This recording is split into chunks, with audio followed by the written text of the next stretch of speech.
A good afternoon, Eric. How the heck are you, man? What's up? Well, big story today. Can you take us a little inside, what it's like when a Hall of Famer like Zach Martin's season-ending surgery? What was the reaction like today from the team? Ooh, I didn't even know, to be honest. So, wow. That just shows you how everyone's kind of like in their own world as far as when injuries are concerned. But, yeah, it's unfortunate. Obviously we know the presence he brings to the, the offense. But just the presence he's had in this league, So, I feel for him. Yeah.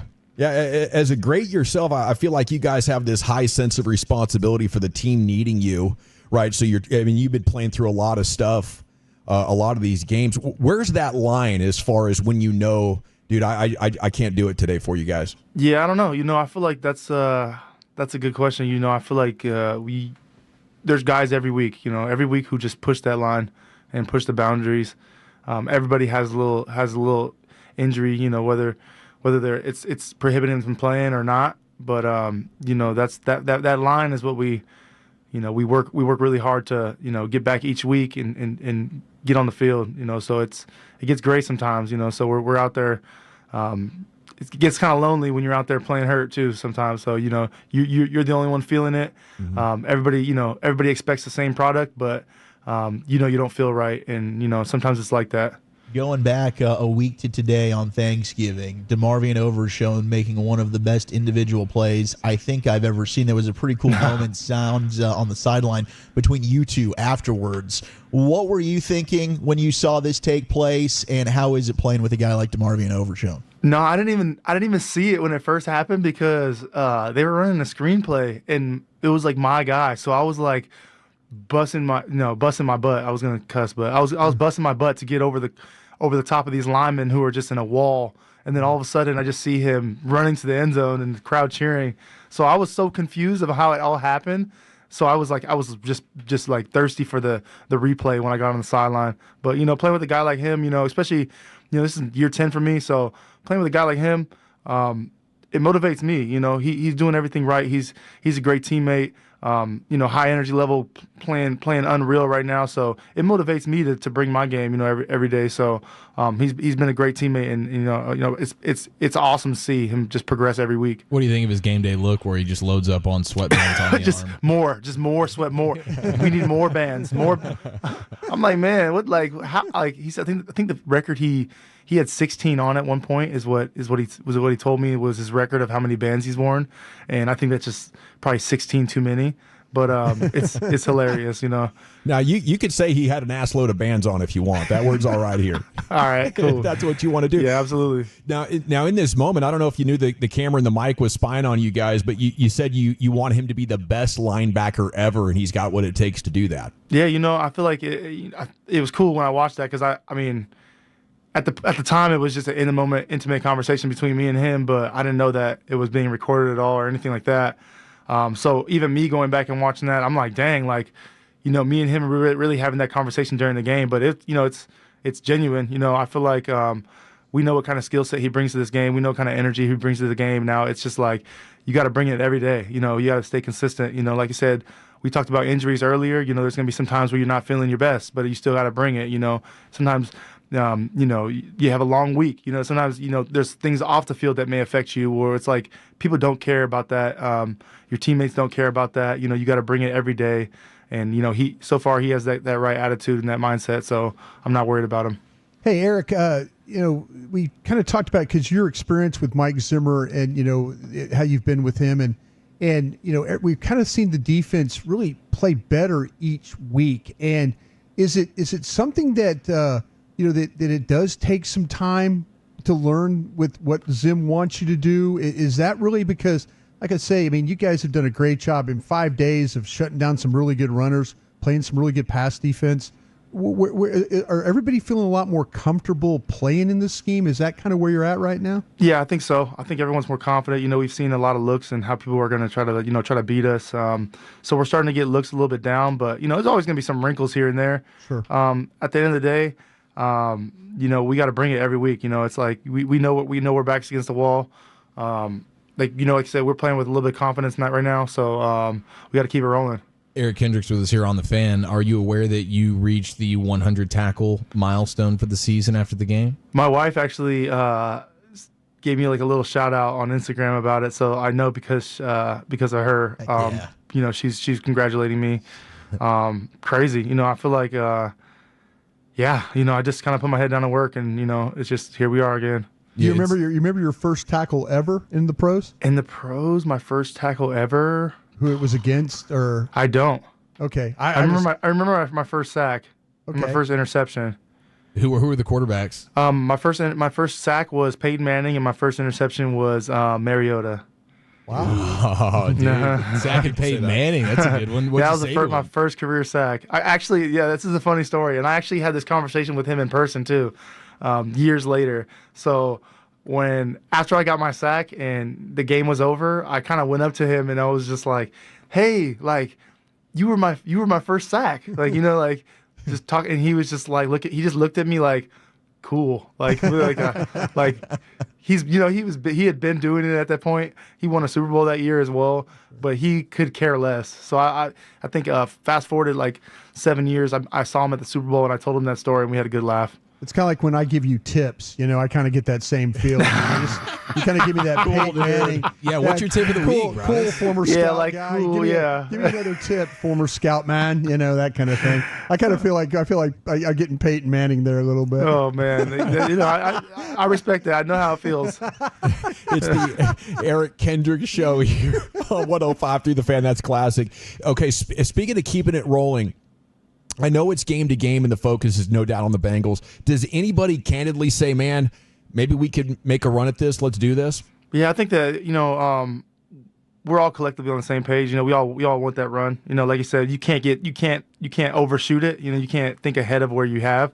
But you know, that's what we all want. That we all know what we want. You know what I mean? We know how we started. We know where we're at, and you know, it's just about game by game at this point. So it's My Cause, My Cleats week. What are you rocking with for this occasion? Yeah, so I'm working with Accelerate Education. It's a program that pretty much, you know, gets kids involved with, you know, I'm a big car guy, so it gets kids involved with the automotive space, teaches them skills on, you know, how to work on cars. Pretty much, you know, gets kids that would normally be not doing things or in the streets, and it gets them working on cars. You know, some of them may have an interest, and for me, it's cool because not everyone's going to be, you know, the bookworm, and not everyone's going to be, you know, loving the math problems that they're getting. But, you know, there's other kids that are really good at working with their hands, you know, work good as a team and can get things done. And I think those are great skills to learn. Yeah, no doubt, man. I think that's a kind of a lost art from our generations on down. Not a lot of kids working on cars. That's sweet. So I don't know if you saw that the story, but Joe Burrow bought a $3 million Batmobile. Oh, really? Yeah, I guess it's got like 600 horsepower and it's, you know, it's built out to spec pretty good. What's your biggest vehicular splurging? Oh, what's my biggest? I actually just bought some car parts on Cyber Monday, so I'm very familiar with vehicular splurging. But my So it's the wife. I don't want to name prices really. Yeah, no problem. But I mean, what you got in the garage? What's your favorite ride? My GT3 RS is my Porsche 2019 GT3 RS is probably my most expensive car. But yeah, you know, I have a Nissan GTR R34. It's the one from Too Fast, Too Furious where he jumps over him on the bridge. Yeah, that's the one that I got. I love that car. Have you tried that yet? No, I don't think I'm gonna try it. I got a 1995 Dodge Viper, which was my grandpa's, which I bought a lot of parts for. That's what I'm gonna be fixing up this off season a little bit more. 1993 Mustang LX, that is, you know, my high school dream car, and then I got a Cadillac CT5e Blackwing. That is my daily driver with the car seats in the back. I love it. Now, this Porsche 911, this looks like a race car. Do you ever get out on like a track or anything and whip it around? Yeah, so like, you know, anytime someone's like, oh man, you should build this car out to be like the fastest car ever, a track car, and I'm just like, no, you know, I kind of have my track car that you know, the Porsche is just so automatic. You know, you could drive it to the track, you can drive all day on the track, and then you can drive it home. So it's just super dependable. It looks cool, and it's just like, the power is instant. It's awesome. Yeah, this thing does look really, really sick. What color is it? It's chalk gray. Got the yellow roll cage in it. Yeah. Yellow trim, yellow seat belts. I see the one. You got the car. I got the Y-Stock package, so it has the carbon hood, roof, and spoiler.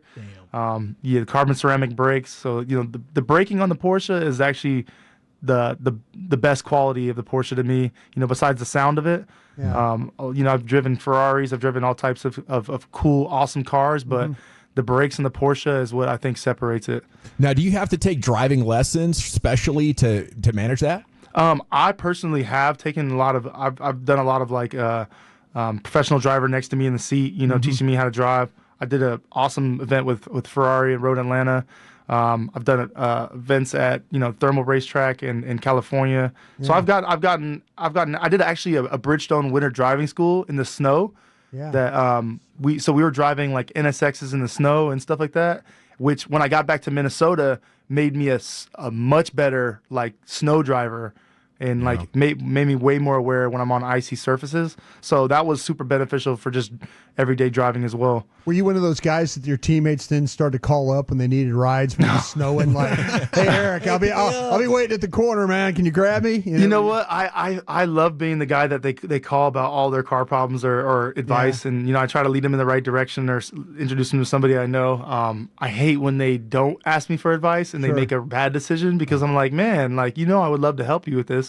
So I love being that guy. Hey, Eric, can I ask you, I'm not asking price or anything, but those tires in that Porsche, you can burn those things up pretty good, right, on a track? Yeah, those are about $2,000 a set, probably a little bit over that. Yeah, I had a buddy as a pro golfer that went out to the Texas Motor Speedway and took his Porsche out there, and he burned those tires up pretty good, taking some laps. I was thinking, man, your car sounds like even more high end than his. So they're sticky tires, but they eat the ground eats them up pretty quickly though too. That's what I thought. Yeah. So can you do any tricks? Like what? Like donuts and stuff? But yeah, you're like going 70 miles an hour and you spin it, or maybe you slide into a parking spot. I don't know. Tokyo drift going on. So part of these driving schools that I've been to has been like you learn like little skills like that to like how to go out of control and regain control. So sometimes you go on the skid pad, or sometimes you launch cars. You just slam the brakes on. You just get to beat the cars up. Like I love it. That Road Atlanta is a pretty nice course. That's an old school. Like I've seen IMSA races and stuff out there, man. That's a pretty nice track to get to go around on. Oh yeah, it's crazy. And that dip right before you. Right. There you go. It's like a blind turn. It's like a blind corner. It's kind of scary when you're first doing it, but then you find your line and you just kind of punch it. Does anybody in this Cowboys locker room match your love for cars? Is there anybody who could out-car you? Dakota Shipley, he's really into cars. We always go back and forth, text message and Instagram about car stuff. I'm trying to think about who else is really into cars. There's a couple guys. My former teammate Daniil Hunter, he's one of the bigger car guys I know, as well as Byron Jones. Those are the two guys I hang out and drive with in the off season a lot. Nice. Well, right on, Eric. Thank you so much for the conversation. Give the Bengals hell. We'll be pulling for you. Will do. Take care.